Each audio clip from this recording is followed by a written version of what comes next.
There can be little doubt that the printing and completion of the powerful body of work, known as the First Folio, within the 7 years after the death of the alleged author William Shakespeare, from Stratford, must have been done by a highly competent and informed publisher.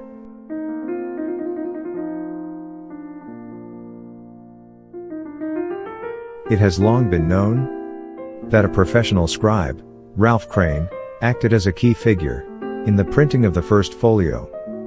Crane produced multiple transcripts of Shakespeare's plays over a decade and more. None has survived. There is modern scholarly consensus that Crane transcripts constituted the copy from set into type for the First Folio, such as The Tempest, The Two Gentlemen of Verona, The Merry Wives of Windsor, Measure for Measure, The Winter's Tale, Othello, and other folio texts. From Henry IV, Part 2 to Timon of Athens. Crane's scribal essentials included significant stage directions, speech prefixes, punctuation and other significant specifics. And Crane's work was not restricted to Shakespearean manuscripts.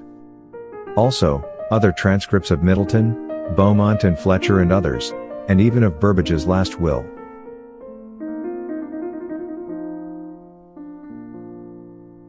You should ask yourself, who was this strange Ralph Crane? His close connections with Shakespeare's First Folio plays has led to his being called Shakespeare's first editor by Trevor H. Howard Hill in 1992.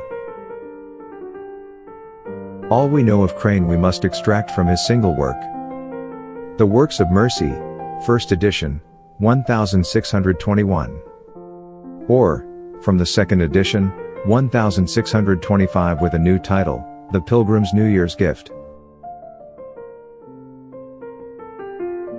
From both editions together, we get significant informations about personal matters from Ralph Crane. A. From the author's preface, 8 poems on 8 pages. And B.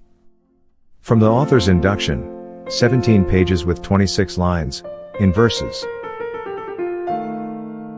Let's read a few excerpts from Ralph Crane's 2 prefaces and try to interpret them.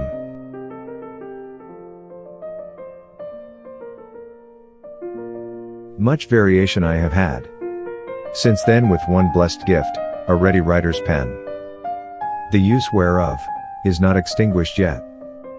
First, was I 7 years servant, painful clerk unto a clerk of the council. We learn from a gifted writer, who is still alive, not extinguished yet, and still writing, serving as a clerk, to the Privy Council. One special sacrifice, unto his worth, whom I call his master, that hapless, thence I flipped, wanting firm hold. I only sigh the fate, but leave it untold. The sacrifice, he brought to his supervisor, to save his highly endangered life, by changing his identity and name, wanting firm hold. Ended hapless, thence he flipped. He could only sigh about his fatal fate, since he had to leave it untold, that is, he had promised never ever to disclose it. But most of all, does my laborious hand, amongst renowned lawyers, stand a monument. Each court vouchsafing me such matter of report. There already exists a monument of him, due to his laborious hand. Each office and court would acknowledge this report. And some employment has my useful pen had amongst those well-deserving men that grace the stage with honor and delight, of whose true honesties I much could write, but will comprise it under the kingly serve.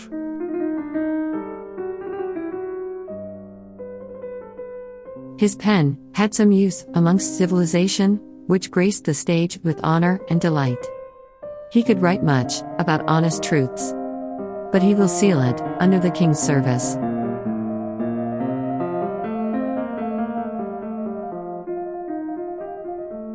For so have I lost my good.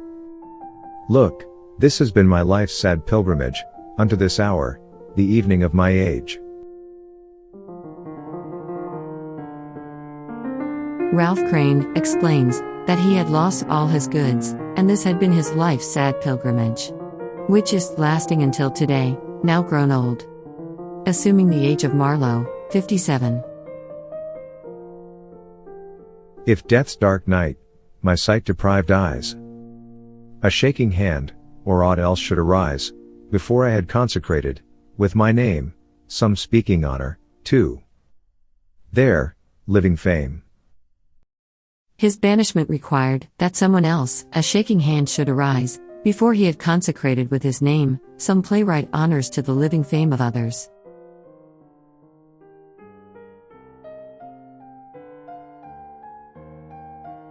The preface of Crane's second edition, The Pilgrim's Gift, in 1625, became dramatically changed, compared to Crane's first edition, The Mercy, in 1621, even though most of the old text parts remained embedded. Be aware that in the meantime, the Stratford Monument, as well as the first folio had been established. The altered and newly added text passages only make sense, in almost every respect, if we assume that Ralph Crane was the still living true poet, Shakespeare. Just listen to a stunning excerpt of page 11, which Crane had modified in 1625. On page 10, Crane revealed that he remained free and guarded, had neither injuries, nor did he die for this. He brought, allegorically, his sacrifice of thanks, with a monument eternal, explaining it, amazingly on the next page.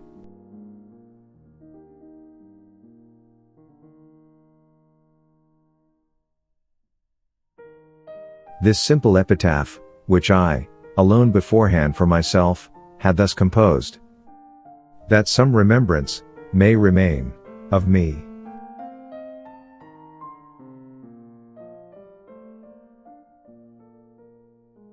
By this dying elegy, behold a wonder friend. Oh, stay and read, and make this spectacle thy president.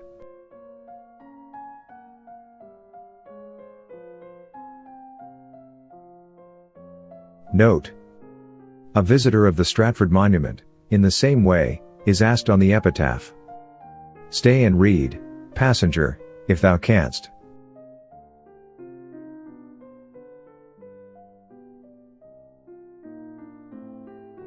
Here, buried lies a man, that is not dead.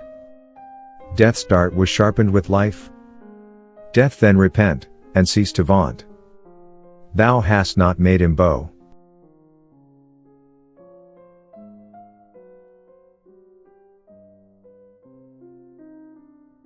Wow, what an incredible, previously unnoticed disclosure. The true Shakespeare composed his epitaph, for the Stratford Monument, beforehand.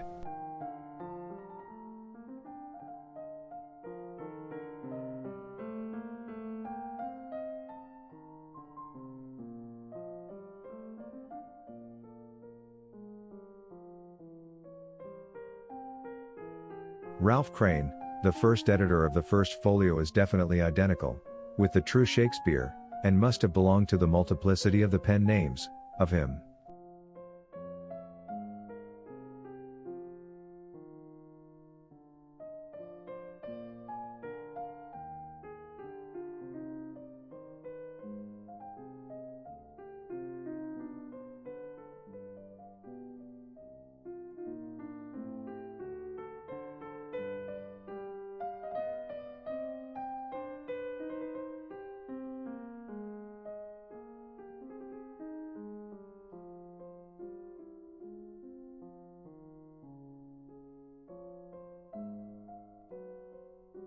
Ralph Crane's absolute stunning confession. Here buried lies a man, that is not dead. Makes complete sense, if you accept that the Shakespeare-Marlowe authorship theory is correct.